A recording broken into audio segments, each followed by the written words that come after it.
Hello বন্ধুরা, আজকে আমি আবার এসে গেছি তোমাদের। কালকে আমি যেটা পড়িয়েছিলাম যে লঘুকরণ পদ্ধতি পয়েন্টের নটা যে পদ্ধতি আমি পড়িয়েছি, আজকে আমি তোমাদের দেখাবো একটা কীভাবে দ্বিশাখাকীকরণ করে লঘুকরণ পদ্ধতি তোমরা অ্যাপ্লাই করবে। ঠিক আছে, চলো এগিয়ে যাই। আশা করি সকলে দেখতে পাচ্ছ। দেখো, একটা থার্ড ব্র্যাকেট দিয়ে পি ডট কিউ ফার্স্ট ব্র্যাকেটের মধ্যে ভ্যাল, ফার্স্ট ব্র্যাকেটের মধ্যে curl P dot curl R, first bracket close, third bracket close, implies Q triple bar R. আচ্ছা, আমি বলেছিলাম দ্বিশাখাকীকরণ করে করতে হবে। একদিকে পিকে একবার ট্রু ধরে নেবে, পিকে একবার ফলস ধরে নেবে। আচ্ছা, এবার পিকে যেখানে যেখানে পিকে এদিকটা টি ধরেছি, যেখানে যেখানে পি আছে সেখানে টি লিখব। তাহলে T dot Q vel negation T dot negation curl R, sorry, third bracket first bracket close, third bracket close, implies Q triple bar R. ঠিক আছে, দেখতে পাচ্ছ। তারপরে এখানে টি ডট কিউ এর ক্ষেত্রে কী হবে? সত্য সংযোগী বর্জন। তাহলে Q vel curl T dot curl R, মানে কার্ল টি মানে এফ, এফ ডট কালার দিয়ে third bracket close, implies Q triple bar R. আচ্ছা, কিউ ওয়েল এফ, এখানে এফ ডট আর এর ক্ষেত্রে, কার্ল আর এর ক্ষেত্রে কোন নিতে বলেছিলাম? এফটাকে নিতে বলেছিলাম, তাই তো? তাহলে কিউ ওয়েল এফ হলো ইমপ্লাইজ, তাহলে আচ্ছা, এফ ডট কার্ল আর এর ক্ষেত্রে এফটা নিয়েছি কারণ এখানে আমরা জানি যে মিথ্যা সংযোগী গ্রহণ করতে হয়, তাহলে কিউ ওয়েল এফ সেই জন্য নিলাম ইমপ্লাইজ কিউ ট্রিপল বার আর। তারপরে এদিকে কী করলাম? কিউ, এখানে আমরা মিথ্যা বিকল্পকে আমরা বর্জন করছি। কিউ ওয়েল এফ এর ক্ষেত্রে আমরা কিউকে নেব implies Q triple bar R. আচ্ছা, এইবার এখানে কিউ আছে, এখানে আর পি এর কোনো ব্যাপার নেই, তাই তো? তাহলে এবার কিউটাকে একবার সত্য একবার মিথ্যা ধরে নেব, ঠিক এইভাবে। আচ্ছা, এইদিকে কিন্তু এখনও মিথ্যা সংযোগীর এটা এখনও কিন্তু বাকি আছে। আমরা মিথ্যার এটা পিটাকে মিথ্যে ধরে এটাকে এখনও এই পোর্শনটা এখনও, ডান দিকের পোর্শনটা এখনও বাকি আছে। আমরা আগে বাঁ দিকটাকে শেষ করে নিই। আচ্ছা, কিউটাকে ধরে নিলাম একবার সত্য একবার মিথ্যা। কিউটাকে সত্য ধরলে কি হচ্ছে? টি ইমপ্লাইজ ট্রি ট্রিপল বার আর। তাহলে টি ইমপ্লাইজ টি ট্রিপল বার আর এর ক্ষেত্রে আমরা কি করে নেব? টি আগে এখানটা নিয়ে নিই। টি ট্রিপল বার আর এর ক্ষেত্রে কি করব? আমরা আরটাকে নিয়ে নেব, তাই তো? টিটাকে আমরা বর্জন করব।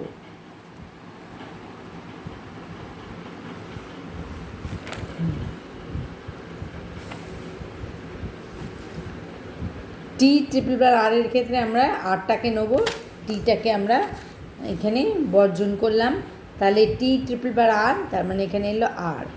তাহলে আরটা একবার সত্য হবে একবার মিথ্যা হবে, ঠিক আছে? আচ্ছা, এবার কিউটাকে এফ ধরে নিই। এফ ধরে নিলে হবে F implies F triple bar R. F triple bar R মানে হচ্ছে, এফ ট্রিপল বার আর মানে কী হবে? এফ ট্রিপল বার আর এর ক্ষেত্রে এখানে ট্রিপল বারের দ্বিপ্রাকল্পিক বচনের আমরা কী সূত্র পড়েছিলাম? যদি কোনো দ্বিপ্রাকল্পিক বচনের একটি অঙ্গবাক্য মিথ্যা হয় তাহলে সেই অঙ্গবাক্যটিকে বাদ দিতে হবে এবং অপর অঙ্গবাক্যের নিষেধকেই সংশ্লিষ্ট দ্বিপ্রাকল্পিক বচনের লঘুকৃত বচন বলতে হবে, তাই তো? তাহলে আমরা এফ ইমপ্লাইজ নেগেশন আর করে নিতে পারি, অথবা আমরা একেবারে টি লিখে নিতে পারি। হ্যাঁ, কারণ এফ ইমপ্লাইজ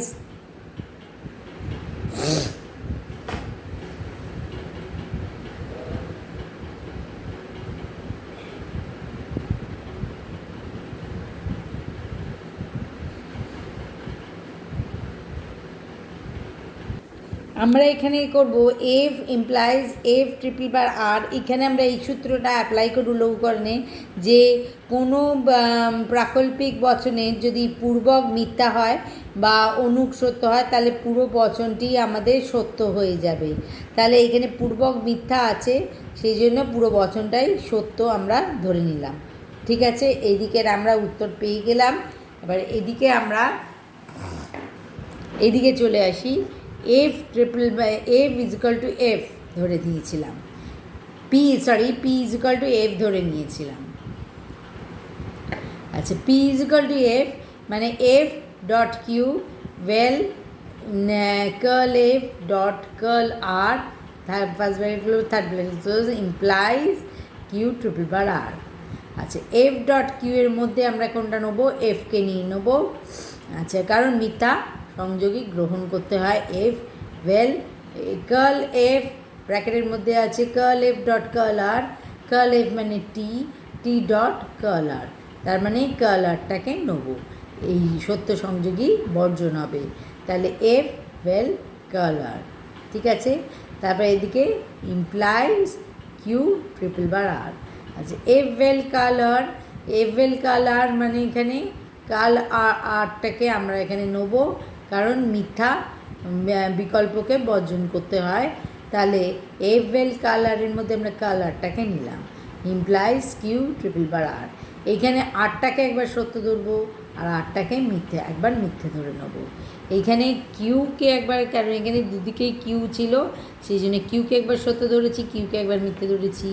এখানে আর দুদিকেই আছে সেই জন্য আরটাকে একবার সত্য ধরবো, আরটাকে একবার মিথ্যে ধরে নেব। আরটাকে সত্য ধরে নিলে এখানে কার্ল আর আছে মানে কার্ল টি ইমপ্লাইজ কিউ ট্রিপল বার টি, কিউ ট্রিপল বার আর আছে তাই কিউ ট্রিপল বার টি। তাহলে কার্ল টি মানে হচ্ছে F implies Q triple bar T, মানে এফ বলতে এফ ইমপ্লাইজ পি কিউ যদি ধরি আমরা, তাহলে এটা পুরোটাই বচনটা সত্য হয়ে যাবে। তাহলে F implies Q triple bar T মানে টি। আচ্ছা, এইবার আমরা মিথ্যে ধরে নিই, আরটাকে একটু ফলস ধরে নিয়েছি, মানে curl R means curl F implies Q triple bar F. আচ্ছা, কার্ল এফ মানে হচ্ছে গেটে T implies Q triple bar F. Q T, আচ্ছা, T implies Q triple bar F. এখানে কিউ ট্রিপল বার এফ নেবো কারণ আমরা জানি সত্যপূর্বক বর্জন করতে হয়। তাহলে কিউ ট্রিপল বার এফ, তাহলে কিউ ট্রিপল বার এফ বললে আমরা যদি কিউ ট্রিপল বার এফ, তাহলে দ্বিপ্রাকল্পিক বচনের ক্ষেত্রে একটা যদি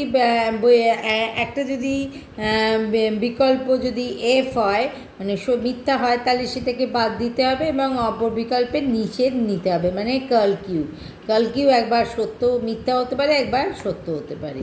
ঠিক আছে, তাহলে এইবার এই বচনটিকে দ্বিশাকাকীকরণ প্রক্রিয়া বা লঘুকরণ পদ্ধতি প্রয়োগ করে এর সত্যমূল্য নির্ণয় করেছি। দেখা যাচ্ছে এখানে সকল শাখাপ্রান্তে টি বা সকল শাখাপ্রান্তে এফ পাওয়া বা সত্য বা পাওয়া যায়নি, অতএব আলোচ্য বচনটি আপেক্ষিক। আচ্ছা, এইখানে যদি সত্য, এইখানেও যদি সত্য, এইখানেও যদি সত্য, এখানেও যদি শুধু সত্য যদি থাকতো তাহলে এটা স্বতঃসত্য হতো। এখানে যদি শুধু মিথ্যা, এখানে যদি শুধু মিথ্যা, এখানে যদি শুধু মিথ্যা ফলস, আর এখানেও যদি শুধু ফলস বেরোতো তাহলে এটা শত মিথ্যা হতো। কিন্তু আমরা দ্বিশাখাকীকরণ প্রক্রিয়া করে দেখলাম এই শাখায় সত্য বা মিথ্যা আছে, এই শাখায় সত্য আছে, এই শাখায় সত্য আছে, আবার এই শাখায় মিথ্যাও আছে, সত্যও আছে, তার মানে সত্য মিথ্যা দুটোই পাচ্ছি। সেই জন্যই বচনটি কী হচ্ছে, এর সত্যমূল্য নির্ণয় করছে, এর সত্যমূল্য হচ্ছে আপেক্ষিক। হ্যাঁ, বচনটি আপেক্ষিক। ঠিক আছে। আচ্ছা, যুক্তিবিজ্ঞানী কয়েন বচনসমূহকে সাংকেতিক আকারে প্রকাশ করার সময় বন্ধনী ব্যবহারের প্রচলিত রীতি অবলম্বন না করে তার নিজস্ব একটি রীতি প্রয়োগ করেছেন। আচ্ছা, যুক্তিবিজ্ঞানী কয়েন কী করেছেন, যে এই যে আমরা প্রচলিত এই বন্ধনগুলো ব্যবহার করছি, থার্ড ব্র্যাকেট, ফার্স্ট ব্র্যাকেট, এই যে এই বন্ধনীগুলো উনি ব্যবহার করেনি, তার বদলে তিনি এই প্রচলিত নিয়মটা ব্যবহার না করে তিনি তার নিজস্ব একটা নিয়ম ব্যবহার করেছেন। এই যে P.Q দিচ্ছি, হ্যাঁ, এইগুলোর জন্য একটা নিজস্ব নিয়ম তিনি ব্যবহার করেছেন। দেখে নিই, সেই প্রচলিত তার নিজস্ব একটি রীতি প্রয়োগ করেছেন, সেই রীতিটা কী? প্রচলিত রীতিটা কি? এই যে থার্ড ব্র্যাকেট দিয়ে ফার্স্ট ব্র্যাকেটের মধ্যে P.Q, ফার্স্ট ব্র্যাকেট কোড ভেল, আবার ফার্স্ট ব্র্যাকেটের মধ্যে curl P.Curl R, first bracket close, third bracket close, implies Q∼R। তিনি কী করেছেন, এই বছরে কয়েন কল্পিত রূপটি হবে কীরকম? P.Q ভেল P বার R বার দিয়ে ইমপ্লাইজ Q∼R। মানে উনি কোনো এই যে প্রচলিত এই যে বন্ধনীগুলো, উনি কোনো বন্ধনী দেননি। ঠিক আছে, তাহলে আজকে আমি তোমাদের দেখালাম কীভাবে দ্বিশাখাকীকরণ করে তোমরা একটা বচনের সত্যমূল্য নির্ণয় করবে। এরপর নেক্সট আমরা ক্লাসগুলোতে আমরা এক্সারসাইজ করব, আর সেখানে আমরা দেখব যে কয়েকটা এক্সারসাইজের কিছু করে আমরা সত্যমূল্য নির্ণয় করব, তাহলেই আমরা জিনিসটা আরও ক্লিয়ার আউট হয়ে যাবে। তোমরা দেখো, করে বাড়িতে করে দেখো, প্র্যাকটিস করো। আমি যেটা দেখালাম সেটা বুঝে বুঝে করো। পাশে কয়েনের 9টা রুলস যে আছে, পদ্ধতি আছে, যে 9টা রুলস আছে, সেইগুলোকে পাশে রাখো। রেখে এই দ্বিশাখাকীকরণ করো, একটা বচন নিয়ে তাকে একবার ট্রু একবার ফলস ধরে, হ্যাঁ, তোমরা করে দেখো। আমরা নেক্সট ক্লাসে আমি আবার এই চ্যাপ্টারটার আর কিছু এক্সারসাইজ করে দেখাবো। আচ্ছা, তোমাদের এটা বলে রাখি যে আমি আর একটা ক্লাস যেটা শুরু করব, আমি পর থেকে আর একটা ক্লাস যেটা নেবো, সেটা হচ্ছে বাংলা ক্লাস। আমি আমার নিজের মেয়ে ক্লাস 8-এ পড়ে। আমি তার পড়াতে গিয়ে আমি দেখেছি, অনেক ক্ষেত্রেই দেখেছি তাদের বাংলায় কিছু ভয় আছে, ভীতি আছে, গ্রামারে এবং লিটারেচার কোশ্চেন। আমি ক্লাস 8, 9, 10 এবং এইচএসের কিছু কোশ্চেন নিয়ে, বাংলার কিছু কোশ্চেন নিয়ে আমি তোমাদের গ্রামার এবং লিটারেচার কোশ্চেন কিছু পড়াবো তোমাদের। নেক্সট ক্লাস থেকে আমি পাশাপাশি যেমন তোমাদের ফিলোসফি ক্লাসটাও নেবো, তেমন আমি বেঙ্গলি ক্লাসটাও কিন্তু নেবো। ঠিক আছে, আজ আমি এখানেই ভিডিও শেষ করছি।